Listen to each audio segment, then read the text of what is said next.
Hi mga bebs, naisipan pala namin ng pinsan ko nung maglakad-lakad papuntang ilog. Bago kami nakarating sa ilog, bumili kami muna ng takoyaki para kainin namin doon mamaya.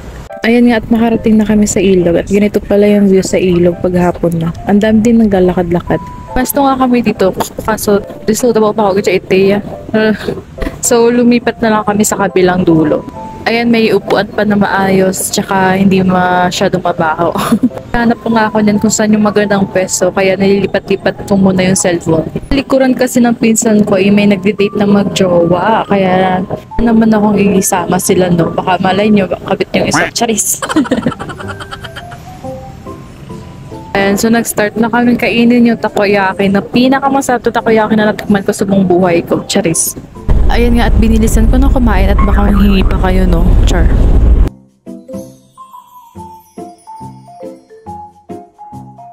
Ganito pala yung view sa aming harapan. Ayan, kitang-kita yung tulay. Ayan, ang ganda talaga dito maglakad-lakad paghapon na kasi medyo mahangin kahit mainit-init sa Manila. Medyo mahangin banda dito kaso minsan lang iba yung amoy. Charis.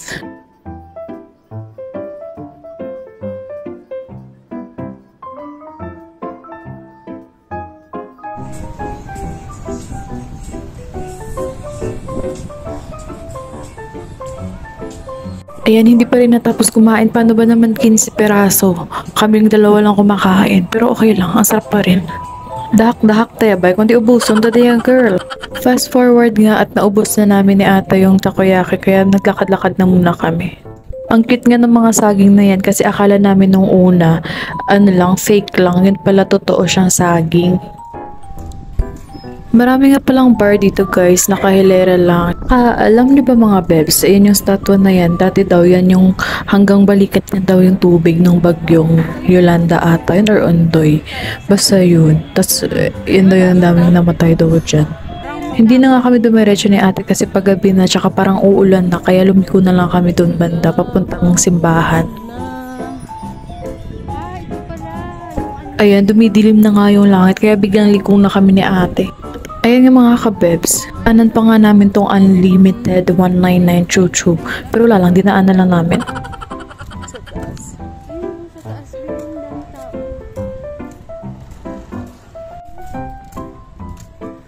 Ayan na siya ngayon. Wala na din tubig.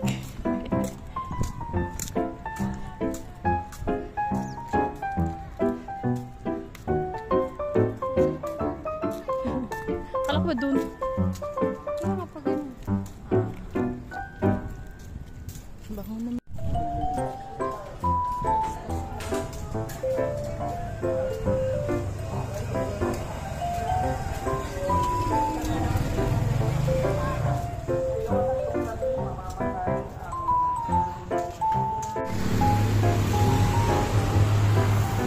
Yarn, nadaanan nga namin to yung Kapitan Restaurant. Ayan.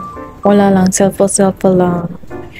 Tsaka yung parang plaza nila. And then, ito yung simbahan ng Marikina. Yung Catholic Church ata nila. Yep, ang laki. Tapos ang ganda, diba?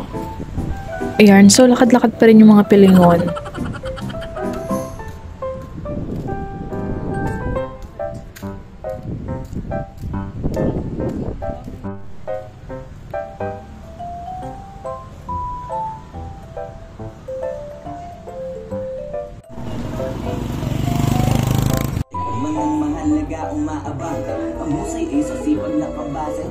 Grabe, ang ganda nga ng mga sapatos dito o bago ito sa mga jowa nyo.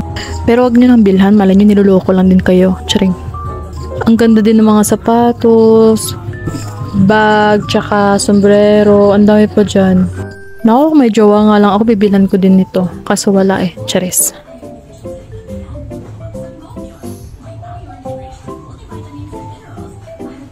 Fast forward na nga at tumabas na nga kami at wala naman kaming pambili. Charing.